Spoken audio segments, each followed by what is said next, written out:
Assalamualaikum warahmatullahi wabarakatuh. Selamat pagi dan salam sejahtera. Senang sekali saya Clemens Triaji Bekti Kusuma, Konsul Penerangan Sosial dan Budaya KJRI Hong Kong, berkesempatan untuk menyapa teman-teman dalam podcast Ada Apa Ini. KJRI Hong Kong senantiasa berkomitmen untuk memberikan pelindungan dan pelayanan kepada seluruh warga negara Indonesia yang berada di Hong Kong, termasuk di dalamnya para pekerja migran Indonesia di sektor domestik. Selaras dengan komitmen ini, kami juga terus meningkatkan upaya pelindungan, termasuk di dalamnya untuk mengantisipasi segala resiko yang mungkin terjadi kepada teman-teman pekerja migran sektor domestik. Nah, tidak letih-letihnya juga, kami selalu mengangkat tema BPJS Ketenagakerjaan sebagai salah satu instrumen penting yang perlu dimiliki oleh teman-teman pekerja migran Indonesia sektor domestik di Hong Kong. Di kesempatan kali ini sudah hadir bersama saya. Ada yang pertama, teman-teman pasti semuanya sudah kenal Ibu Tantri Darmastuti. Halo Bu Tantri. Beliau adalah Konsul Ketenagakerjaan KJRI Hong Kong. Dan yang tidak kalah penting, tamu utama kita kali ini Ibu Sinta Listiawati. Halo, pagi. Beliau adalah Asisten Deputi Operasional dari BPJS Ketenagakerjaan. Dan jauh kami terbangkan dari Indonesia khusus ke Hong Kong untuk memberikan pencerahan dan pemahaman yang lebih jelas kepada rekan-rekan pekerja migran Indonesia sektor domestik di Hong Kong mengenai pentingnya BPJS Ketenagakerjaan. Teman-teman sekalian, untuk mengawali diskusi kita akan ke Ibu Tantri dulu nih. Bu Tantri, kenapa BPJS Ketenagakerjaan menjadi salah satu instrumen penting bagi teman-teman PMI untuk melindungi diri mereka selama bekerja di Hong Kong? Ya, yang pertama mungkin kita perlu apresiasi bahwa pemerintah memikirkan berbagai macam skema untuk perlindungan. BPJS itu diberikan tugas untuk melakukan juga perlindungan sebelum, selama, dan setelah. Ini yang penting dipahami. Jadi komprehensif ya? Betul, jadi ada 3 masa yang dicakup dalam coverage BPJS. Ini penting untuk, terutama untuk yang selama bekerja, saat teman-teman sekarang mungkin yang masih bekerja di Hong Kong, itu banyak juga risiko yang sebenarnya mungkin terjadi. Apalagi Hong Kong itu boleh dibilang agak sering terjadi pemutusan hubungan kerja sepihak. Atau yang sering teman-teman sebut sebagai interminate. Ya istilahnya mungkin di kalangan teman-teman lebih terkenal dengan itu ya. Tapi ya itu. Jadi memang banyak hal, terutama ini juga di cover dan kita sangat berbahagia bahwa banyak hal lainnya yang juga di cover selama bekerja. Jadi mungkin nanti manfaat lebih lainnya bisa di-highlight sama Bu Sinta. Terima kasih Bu Tantri. Jadi memang BPJS Ketenagakerjaan ini menjadi suatu elemen yang sangat penting bagi pelindungan teman-teman PMI kita di Hong Kong ya. Dan coveragenya pun cukup komprehensif dari mulai sebelum penempatan, selama masa penempatan, sampai dengan nanti kembali ke Indonesia.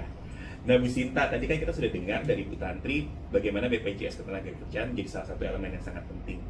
Kalau sampai dengan saat ini sendiri, kepesertaannya PMI kita di Hong Kong di dalam program BPJS Ketenagakerjaan ini sudah seperti apa ya Bu? Ya, untuk beberapa tahun terakhir memang ada tren peningkatan kepesertaan PMI khususnya di Hong Kong. Meskipun memang kalau dari sisi coverage masih 50% dari total PMI yang ada di sini. Sampai saat ini PMI yang terdaftar di Hong Kong di BPJS Ketenagakerjaan ada 75.850. Jadi jumlahnya tapi tetap meningkat ya? Meningkat. Berarti kita cukup senang karena teman-teman berarti mulai aware, mulai sadar akan pentingnya BPJS Ketenagakerjaan itu sendiri. Nah Bu Sinta tadi kan sudah cerita bahwa jumlahnya trennya positif. Berarti pastinya ada banyak manfaat yang dirasakan oleh teman-teman pekerja migran kita di Hong Kong. Share sedikit dong Bu, apa saja sih yang sudah bisa difasilitasi oleh BPJS Ketenagakerjaan di dalam mendukung upaya pelindungan teman-teman PMI ini? Baik, dapat kami sampaikan juga bahwa manfaat yang sudah kita salurkan untuk PMI yang ada di Hong Kong untuk kecelakaan kerja itu sudah kita bayarkan ada 253 kasus dengan nominal 1,2 miliar. Itu banyaknya ada di manfaat PHK sepihak atau kalau yang di Hong Kong commonnya dengan Interminate tadi yang kita bahas ya. Karena memang PMI yang ada di Hong Kong riskan banget untuk mendapat interminate dari majikan. Meskipun memang manfaat yang dibayarkan oleh BPJS Ketenagakerjaan tidak sebesar manfaat-manfaat yang lain, 1,5 juta rupiah, tetapi itu bisa membantu PMI bisa bertahan hidup sebelum mendapatkan pekerjaan kembali. Wah, menarik ya Bu Sinta ya. Selama ini atau dulu ada persepsi yang beredar atau yang berkembang di teman-teman pekerja migran Indonesia di Hong Kong bahwa BPJS tenaga kerja ini buat apa sih gitu, toh kan nggak ngaruh selama di Hong Kong gitu, yang ada hanya nambah-nambahin biaya saja.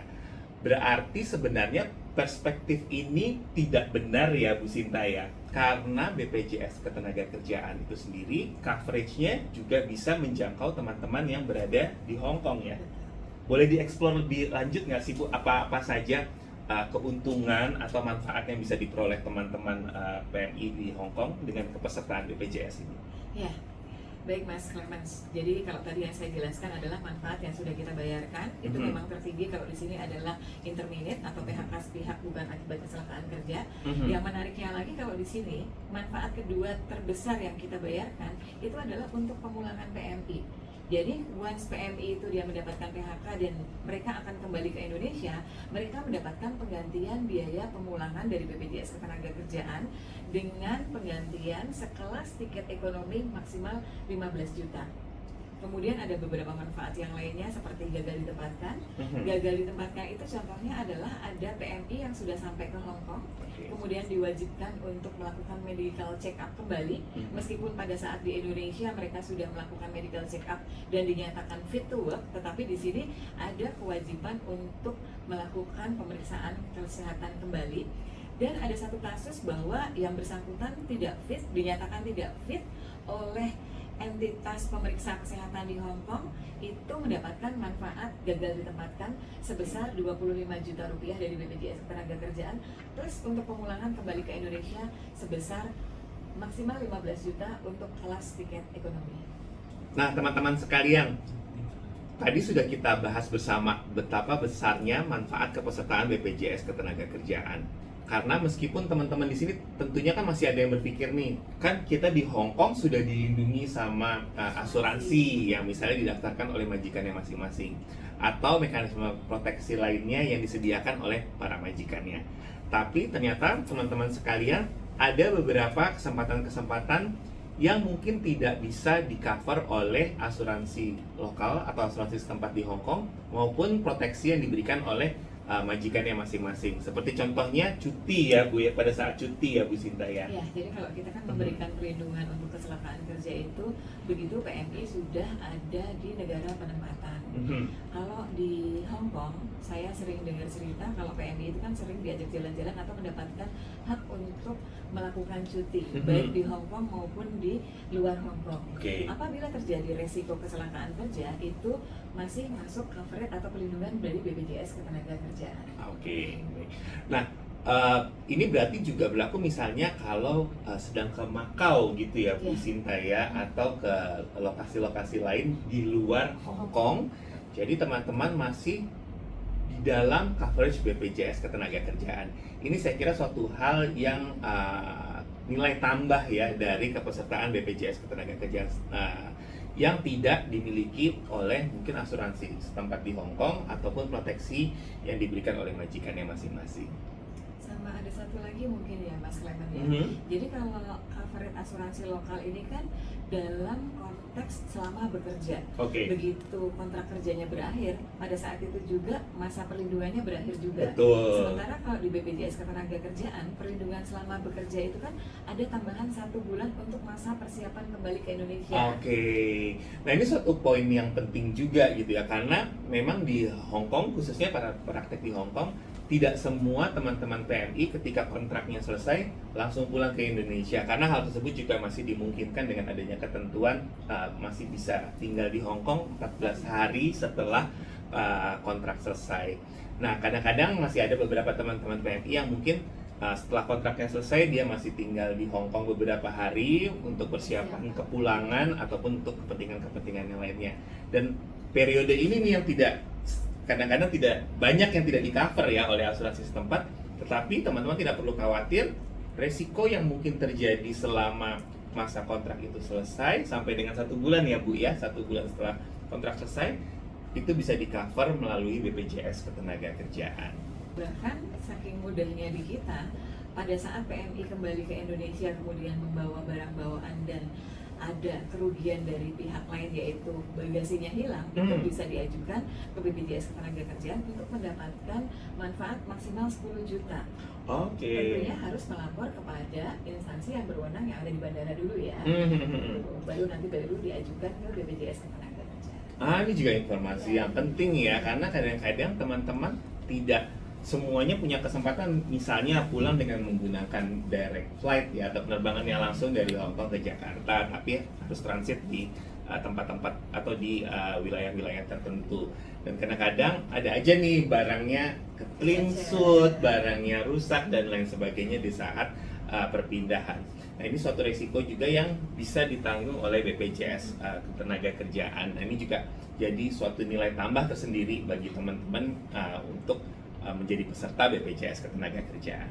Kalau tadi kan itu kita sudah membahas kecelakaan kerja, kematian.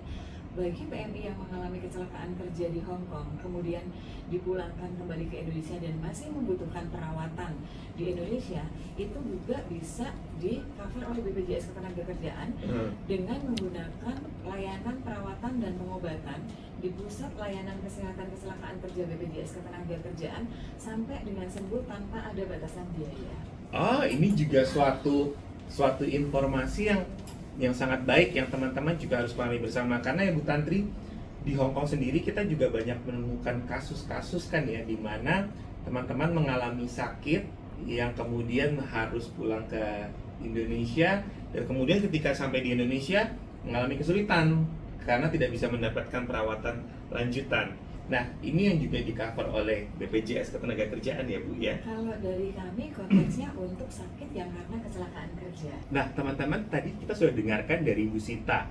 Benefitnya itu sangat besar sekali dan juga tidak hanya selama masa penempatan ya Ibu ya, tapi cukup komprehensif seperti tadi contohnya gagal ditempatkan pun bisa di-cover, dan setelah selesai penempatan pun juga banyak manfaat yang bisa diterima oleh rekan-rekan TNI yang menjadi peserta BPJS Ketenagakerjaan. Nah, Bu Sinta, tadi itu informasi yang sangat penting ya, bahwa untuk kecelakaan kerja yang dialami di Hong Kong dan bagi PMI yang mengalami kecelakaan kerja tersebut, apabila mereka kembali ke Indonesia dan masih memerlukan perawatan atas kondisi yang dialami karena kecelakaan kerja yang terjadi di Hong Kong, itu masih bisa mendapatkan coverage dari BPJS Ketenagakerjaan ya di Hong Kong ya Bu ya? Betul. Sampai dia sembuh ya? Sampai dengan sembuh, tanpa ada batasan biaya. Ya, jadi misalnya sebagai contoh, sekali lagi, naudzubillah min dzalik, misalnya pada saat bekerja mengalami kecelakaan gitu ya, tertabrak sehingga kakinya ada patah atau lain sebagainya dan harus kembali ke Indonesia. Perawatannya nanti di Indonesia itu bisa di-cover oleh BPJS Ketenagakerjaan ya? Di Pusat Layanan Kesehatan Kecelakaan Kerja yang bekerja sama dengan BPJS Ketenagakerjaan. Ini informasi yang sangat penting ya Bu Tantri. Tapi Bu Sinta, kalau misalnya untuk sakit-sakit yang berat yang tidak terkait langsung dengan pekerjaan, itu bisa di-cover oleh BPJS Ketenagakerjaan juga tidak Bu Sinta? Sayang sekali ya Pak Clement ya. Jadi kalau untuk BPJS Ketenagakerjaan memang terkaitnya tentang jaminan sosial ketenagakerjaan, artinya resiko yang terjadi karena kecelakaan kerja. Mungkin perlu kami sampaikan kembali bahwa di Indonesia itu ada 2 badan penyelenggara jaminan sosial. Satunya kami, Badan Penyelenggara Jaminan Sosial Ketenagakerjaan, dan satu lagi adalah Badan Penyelenggara Jaminan Sosial Kesehatan. Yang mungkin kalau kami ini adalah BPJS Kesehatan dan BPJS Ketenagakerjaan. Mungkin yang sakit-sakit yang seperti dijelaskan Pak Clement tadi itu lebih tepatnya masuk ke BPJS Kesehatan. Kesehatan ya Bu ya. Oke, jadi Bu Tantri juga selain BPJS Ketenagakerjaan juga terdapat BPJS Kesehatan yang juga tidak kalah pentingnya ya Bu Sinta ini, yang mana nantinya untuk pembahasan lebih lanjut untuk BPJS Kesehatan kita akan lakukan di kesempatan berikutnya. Jadi fix bahwa manfaat yang diperoleh dari kepesertaan BPJS Ketenagakerjaan ini memang sangat strategis, sangat penting untuk dimiliki bagi seluruh rekan-rekan pekerja migran Indonesia di Hong Kong. Nah, sekarang ke Mbak Tantri lagi nih Mbak Tantri. Mbak Tantri, kan kita sudah dengar tadi ya bahwa manfaatnya fix gitu ya, atau kalau kita pinjam istilah no debat gitu ya, no debat bahwa memang sangat bermanfaat gitu ya bagi seluruh PMI yang bekerja di Hong Kong. Tapi apa sih Mbak Tantri sebenarnya kendala yang selama ini dihadapi oleh teman-teman PMI di Hong Kong untuk bisa mengakses program BPJS Ketenagakerjaan itu sendiri? Oke, kendala ya. Ini Mas Clement. Jadi saya kira yang pertama yang kami amati adalah pertama mereka belum kenal. Tak kenal maka tak sayang ya. Betul, jadi Sekarang ada Bu Sinta, jadi betul, bisa lebih makanya- mengenal lebih dekat. Betul. Jadi mengapa juga KJRI terus-menerus juga melakukan berbagai upaya untuk memperkenalkan BPJS. Karena pertama ini maksudnya adalah harus kenal. Kalau kita tidak tahu informasinya, akhirnya kita tidak bisa melakukan pendaftaran kepesertaan. Oke. Selain mengenal, juga mungkin harus tahu once dia menjadi peserta, misalnya dia juga harus tahu bahwa dia bisa melakukan klaim dalam kondisi seperti apa. Jadi jangan Oke. sampai juga cuma jadi peserta, tapi bahkan kalau saat ada risiko dia nggak tahu bahwa dia bisa klaim. Oke. Itu yang kayak kita perlu terus-menerus gaungkan supaya yaitu semakin kenal, semakin dekat, semakin tertarik, semakin merasa bahwa ini perlu untuk perlindungan mereka. Karena kalau terkait dengan kenal mengenal ini nih Bu Sinta, kami dari KJRI Hong Kong kan tentunya terus melakukan edukasi kepada masyarakat, termasuk di dalamnya memperkenalkan BPJS Ketenagakerjaan, baik di Hong Kong maupun di Makau. Kemarin di Hong Kong hari Minggu ya tanggal 14 Juni sudah dilakukan sosialisasi, dan juga di saat yang bersamaan teman-teman kita yang bekerja di Makau pun juga mendapatkan edukasi mengenai pentingnya BPJS Ketenagakerjaan bagi teman-teman yang bekerja di Makau. Nah, selain yang dilakukan oleh KJRI Hong Kong juga Bu Sinta, ada nggak sih Bu Sinta atau platform di mana teman-teman PMI ini bisa mengenal lebih jauh BPJS? Seperti misalnya contohnya teman-teman di Hong Kong ini kan senang main Facebook nih, ada Iya. Facebooknya nggak nih Bu Sinta? Atau ada alamat website yang bisa diakses oleh teman-teman PMI Hong Kong untuk ya di kesempatan yang mereka miliki untuk mempelajari lebih lanjut terkait dengan BPJS Ketenagakerjaan ini? Iya, baik. Kami sebenarnya memenuhi ekspektasinya dari para pekerja migran Indonesia yang pengen mendapatkan informasi secara langsung dari BPJS Ketenagakerjaan, sehingga kami sudah membuatkan kanal-kanal informasi melalui Instagram, kemudian tentunya Facebook ya, yang banyak diakses oleh teman-teman Ya. pekerja migran Indonesia baik di Hong Kong maupun di negara yang lainnya. Kemudian kami juga punya kanal YouTube BPJS Ketenagakerjaan.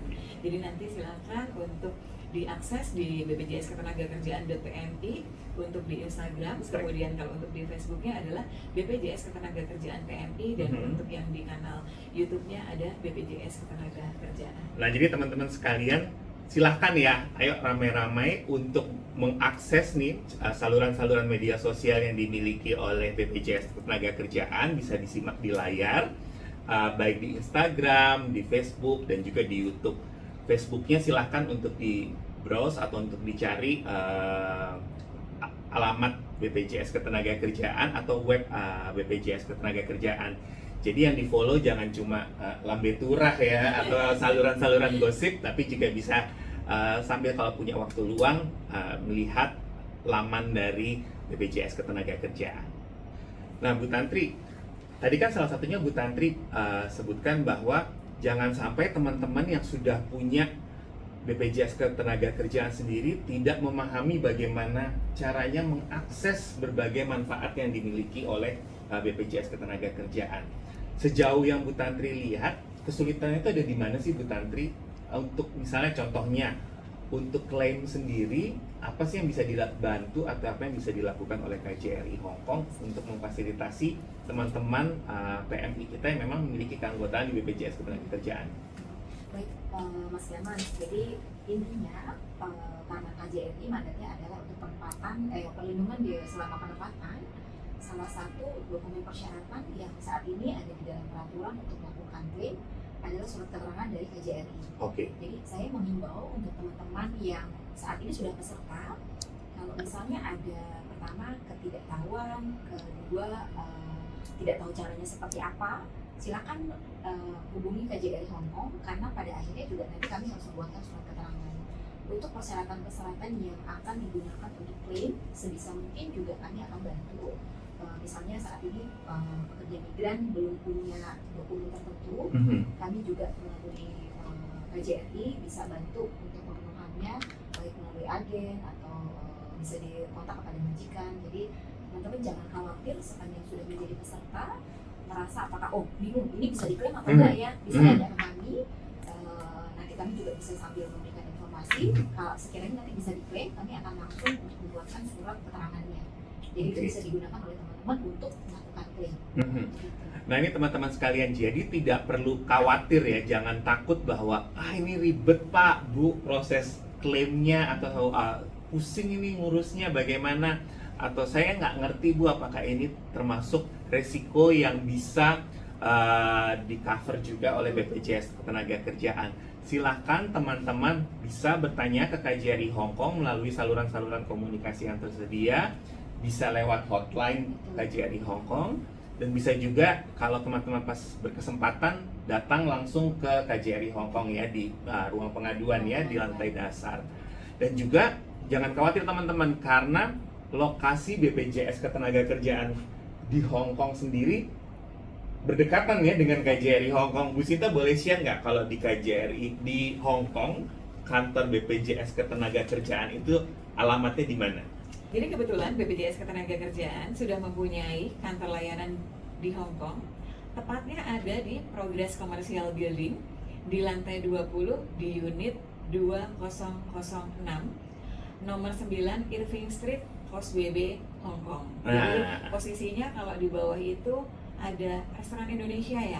Nanti tinggal ke sampingnya aja ada pintu masuk, silahkan naik lift, kemudian pencet lantai 20 sudah ada sudah kelihatan ya. Ada BPJS Ketenagakerjaan. Oke, saya ulangi sekali lagi ya Bu ya, biar teman-teman mungkin yang belum berkesempatan untuk datang langsung juga ingat. Jadi BPJS Ketenagakerjaan saat ini dan sudah beberapa waktu terakhir ini memiliki kantor layanan di Hong Kong yang posisinya tidak jauh dari lokasi KJRI Hong Kong. Alamatnya ada di Progress Commercial Building di 9 Irving Street, Causeway Bay di lantai 20. Jadi nanti kalau misalnya sudah sampai ke lokasinya, tinggal naik lift, pencet lantai 20, begitu liftnya kebuka, udah langsung kelihatan kantor BPJS Ketenagakerjaan. Nggak perlu takut nyasar, nggak perlu khawatir, nanti kalaupun misalnya belum ketemu, bisa ke KJRI Hong Kong untuk nanya lebih spesifik lokasinya di mana. Atau teman-teman juga pasti ya kalau sudah sering main ke Causeway Bay, familiar nih sama salah satu restoran Indonesia yang ada di dekat KJRI Hong Kong. Nah, lokasinya tidak jauh dari situ. Nah, kan udah tahu nih lokasi BPJS Ketenagakerjaan, jadi sudah semakin tidak perlu khawatir ya, Bu Sinta, untuk bagi teman-teman PMI di Hong Kong untuk mengakses kepesertaan BPJS Ketenagakerjaan. Dan tadi Bu Tantri sudah sharing terkait dengan apa saja sih yang perlu diantisipasi ketika hendak menyampaikan klaim atau hendak mengetahui apakah yang dialami itu bisa dilakukan klaim BPJS Ketenagakerjaan atau tidak. Nah, bagi teman-teman PMI kita di Hong Kong sendiri, Bu Sinta, yang mau langsung tahu gitu, mungkin kan saya pengen nih langsung ke BPJS Ketenagakerjaan aja biar cepet, biar bisa langsung dapat jawaban gitu misalnya. Proses klaimnya itu sendiri seperti apa ya Bu ya? Atau minimal untuk mengetahui dulu apa yang saya alami nih kira-kira bisa di-cover oleh BPJS Ketenagakerjaan atau tidak. Itu seperti apa Bu Sinta? Iya, nanti bagi PMI yang pengen datang secara langsung, tadi bisa datang ke kantor kami, yang tadi sudah disebutkan yang ada di Progress Commercial Building. Tapi tentunya kami juga memberikan kemudahan untuk mengakses kanal-kanal digital yang dimiliki oleh BPJS Ketenagakerjaan. Sejak Desember 2022, kami memberikan kemudahan bagi pekerja migran Indonesia di seluruh negara penempatan bisa mengajukan klaim tanpa harus datang ke kantor cabang BPJS Ketenagakerjaan.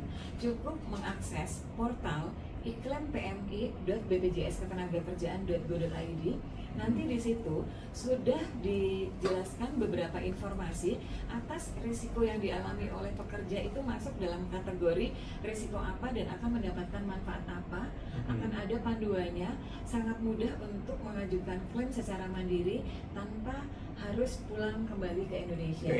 Kemudian apabila PMI masih agak kebingungan, ada beberapa pihak yang bisa membantu dalam hal pengajuan klaimnya.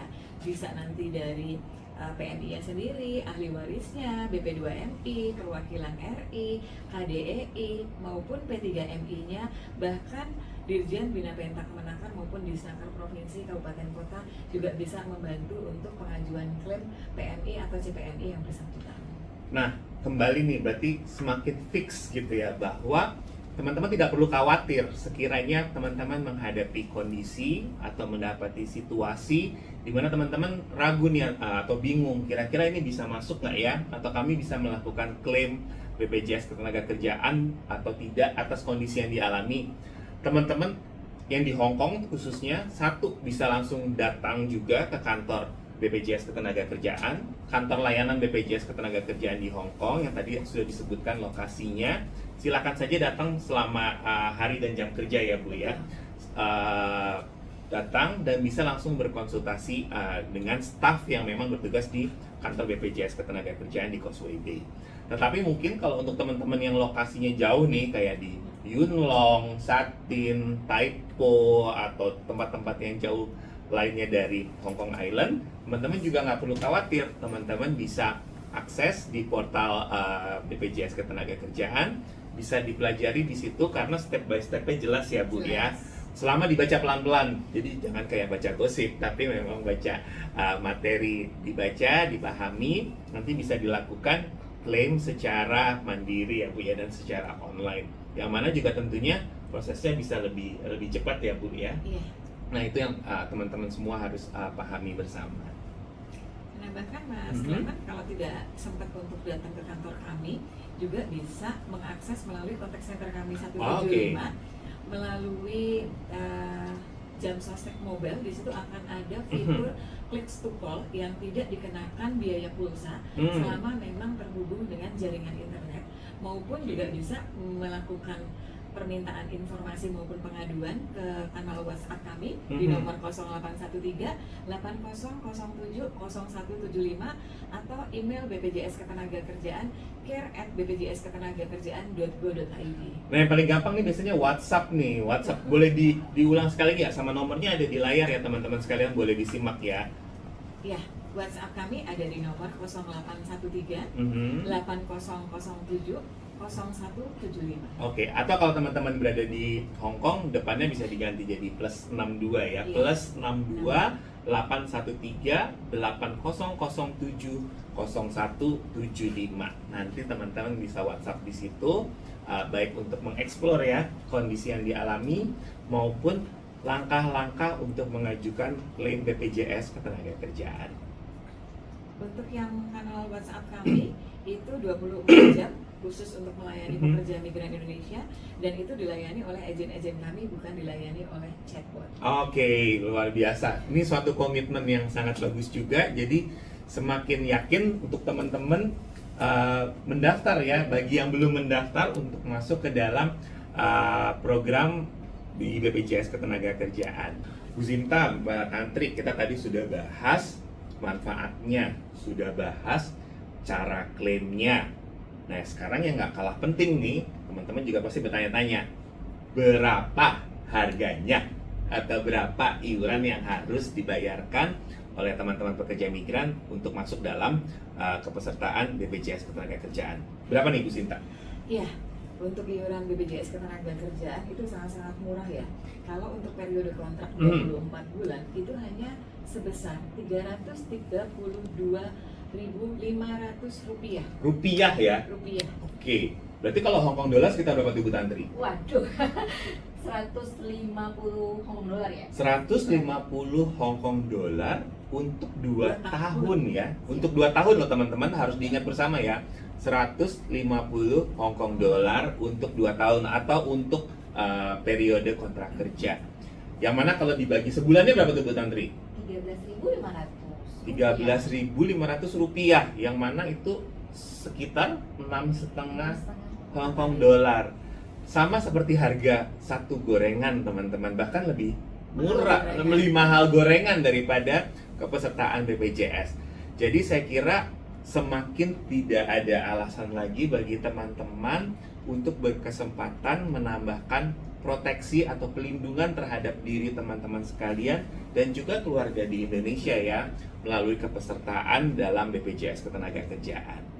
Teman-teman sekalian, tadi kita sudah bahas manfaat yang bisa dimiliki dari kepesertaan program BPJS Ketenagakerjaan, cara-cara untuk mengklaim manfaat yang bisa dimiliki, dan juga tidak ketinggalan kita tadi juga sudah disampaikan iurannya berapa, yang mana semuanya sangat terjangkau. Dari pembahasan yang dilakukan, saya kira terlihat jelas ya, sudah jelas bahwa BPJS Ketenagakerjaan ini dan keanggotaan teman-teman PMI di Hong Kong pada program BPJS Ketenagakerjaan ini sangat besar manfaat yang bisa diperoleh. Jadi jangan ragu, silahkan dibaca lagi, dipahami baik-baik, dan daftarkan diri teman-teman sekalian pada BPJS Ketenagakerjaan bagi yang belum mendaftar. Bagi yang sudah mendaftar, silakan dieksplor manfaatnya. Karena saya yakin mungkin banyak teman-teman yang baru mendaftar tapi belum sadar bahwa berbagai manfaat bisa diperoleh. Tidak perlu ragu, silakan mendaftarkan diri bagi yang belum mendaftar dan memanfaatkan programnya bagi yang sudah mendaftar. Dan juga silakan berbagi informasi yang didapatkan ini kepada teman-teman yang lain. Demikian dari saya, Clemens Diraji Bekti Kusuma bersama Ibu Sinta dan Ibu Tantri dalam program podcast Ada Apa Ini. Kita berjumpa kembali dalam kesempatan berikutnya. Billahi taufiq wal hidayah. Wassalamualaikum warahmatullahi wabarakatuh. Waalaikumsalam. Terima kasih Bu Sinta, terima kasih Bu Tantri.